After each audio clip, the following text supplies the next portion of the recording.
There are two distinct methods for extracting the grafts from the donor area when we perform hair transplant procedures.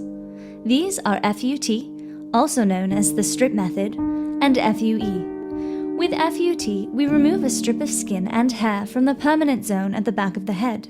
The wound is then stitched using trichoptic closure, a technique that is unique to hair transplants.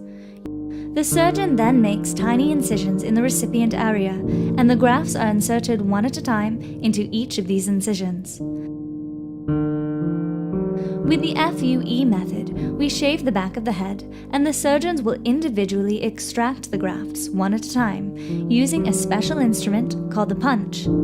These grafts are then implanted into the recipient area using the same technique as the follicular unit transplant. There is no scarring with this method, just tiny black dots that are easily hidden by your hair, even when worn very short. The new hair will start to grow after 3 or 4 months, and results are permanent and life-changing. All treatments are guaranteed. Some physicians also use handheld tools to punch out hair grafts called follicular unit extraction, or FUE.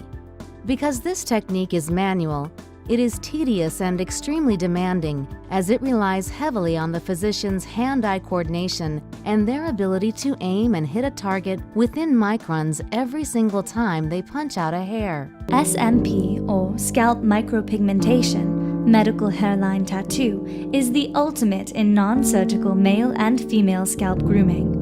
An incredible life-changing treatment where natural pigments are applied at the epidermal level of the scalp to replicate the natural appearance of real hair follicles or strands. This technique can be used for either hairline or crown balding and for patients who have complete hair loss.